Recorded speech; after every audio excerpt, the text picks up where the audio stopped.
आज Doubtnut app download करें। Doubtnut पर अपने सभी गणित, रसायन विज्ञान, भौतिक विज्ञान और जीव विज्ञान के डाउट्स का करो सफाया। बस प्रश्न की फोटो खींचो, एक ही प्रश्न को क्रॉप करो और तुरंत वीडियो सोल्यूशन पाओ। अभी डाउनलोड करें। हेलो फ्रेंड, इस प्रश्न में दिए गए कि चित्र में एक विभवमापी प्रदर्शित किया गया है इस प्रकार से, जिसका तार ए बी दिया गया उसका, ठीक है, विभवमापी का आज जो है 2 वोल्ट और आंतरिक प्रतिरोध 0.4 ओम के सेल से जुड़े होने के कारण विभव प्रवणता प्राप्त होती है। तो यहाँ पे देख सकते हैं एक सेल है जो जुड़ा गया है विभवमापी के तार से इस प्रकार से, जो जिसका विद्युत वाहक 2 वोल्ट तथा जो है आंतरिक प्रतिरोध 0.4 ओम दिया गया है।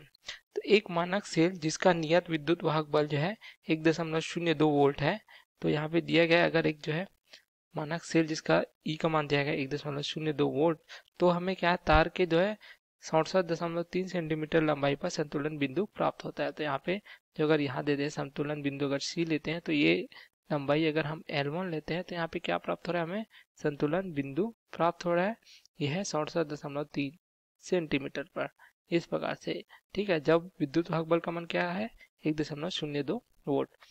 यदि मानक सेल के जो है अल्प धारा प्रवाहित करने के लिए इसके साथ श्रेणी क्रम में 100 किलो ओम का एक उच्च प्रतिरोध जोड़ा गया है। अल्प धारा के लिए देख सकते हैं यहाँ पे 100 किलो ओम का उच्च प्रतिरोध जोड़ा गया है। तत्पश्चात मानक सेल को जो है अज्ञात विद्युत वाहक बल ई के सेल द्वारा प्रतिस्थापित कर दिया जाता है। तो यहाँ पे जो है अगर ई के द्वारा हम प्रतिस्थापित कर देंगे जो पहले 1.02 वोल्ट था, तो हमें संतुलन बिंदु तार के जो है 82.3 सेंटीमीटर लंबाई पर प्राप्त होता है। तो अब यहाँ पे संतुलन बिंदु क्या प्राप्त हो जाता है, हमें ये प्राप्त हो जाता है, अगर L2 लेते हैं तो ये प्राप्त हो जाएगा 82.3 सेंटीमीटर पर, ठीक है। तो ई का मान यदि हमें ज्ञात करना है तो क्या परिपथ में कुछ ही मिली वोल्ट के अत्यंत ही अल्प विद्युत वाहक बल जैसे कि यह ताप विद्युत युग्म का विद्युत वाहक बल ज्ञात करने के लिए उपयुक्त होगा, यह हमें पूछा गया है। अर्थात इसमें पूछा गया है कि क्या अत्यंत कम मान का जो है विद्युत वाहक बल जो है इस विधि से हम जो है माप सकते हैं या नहीं, ठीक है। तो इसके लिए हम जो है इस प्रकार से देखते हैं कि जो विभवमापी है वो किस सिद्धांत पर काम करता है। तो यहाँ पे देखिए जो हमने अगर वे भी जो है विभवमापी का तार लिया है जिसकी लंबाई अगर हम L लेते हैं इस प्रकार से, ठीक है, ए बी के जो लंबाई है L क्या दर्शाता है, ये दर्शाता है तार की लंबाई जो विभवमापी है, तथा जो है अगर I धारा प्रवाहित होती है सेल से, ठीक है, तो इसके सिरों पर एक क्या हुआ विभवांतर उत्पन्न होगा।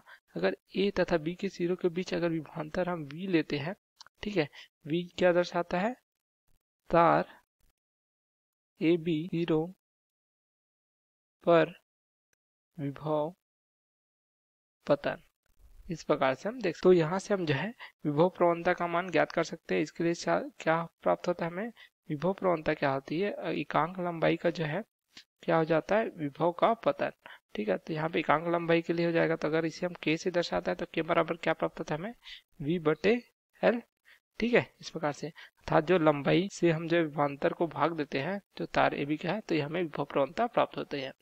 इस प्रकार से विभव प्रवणता का मान ज्ञात कर सकते हैं।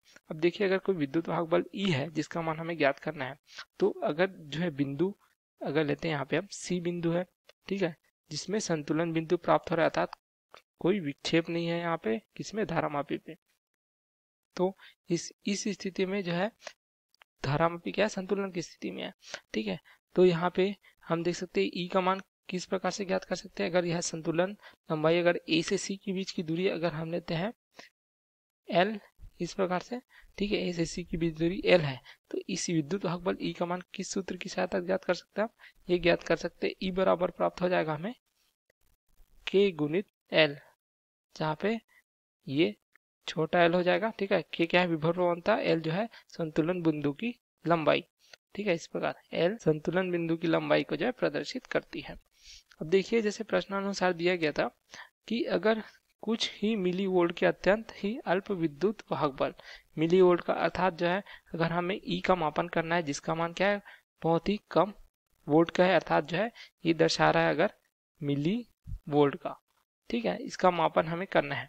तो देखिए कि ई का मान जो है वोल्ट में ना होकर क्या है मिली वोल्ट, अर्थात ये प्राप्त हो जाएगा हमें 10⁻³ वोल्ट में हो जाएगा, अर्थात बहुत कम मान का हमें विद्युत वाहक बल जो है ज्ञात करना है। यदि तो ई का मान जो है अगर बहुत कम है तो क्या हो जाएगा विभव प्रवणता का मान तो निश्चित है, तो यहाँ पे क्या हो जाएगा ये नियत प्राप्त होती है, ठीक है, इस प्रकार से, क्योंकि विभवांतर भी नियत होती है तथा तार की लंबाई भी क्या होती है, निश्चित होती है।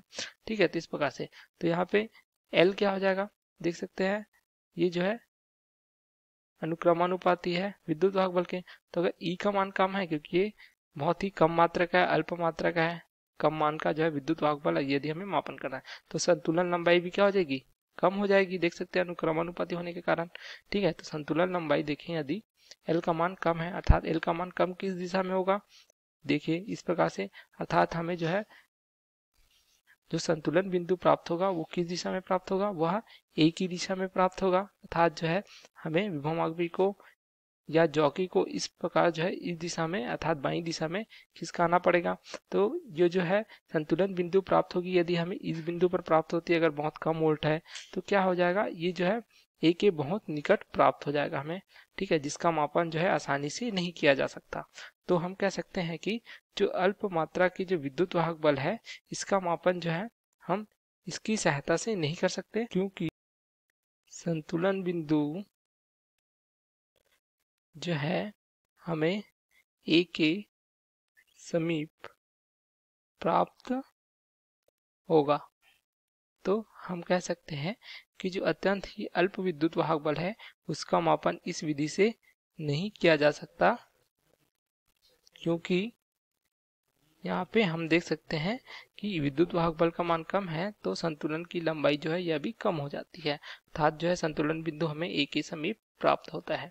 तो ये हमारा क्या हो जाएगा, उत्तर हो जाएगा, नहीं किया जा सकता। Okay, thank you. कक्षा 6वीं से 12वीं से लेकर नीट, IIT, JEE वो एडवांस के लेवल तक 1 करोड़ से ज्यादा छात्रों का भरोसा। आज ही डाउनलोड करें डाउटनेट ऐप या व्हाट्सएप करें अपने सारे डाउट्स 8400 400 400 पर।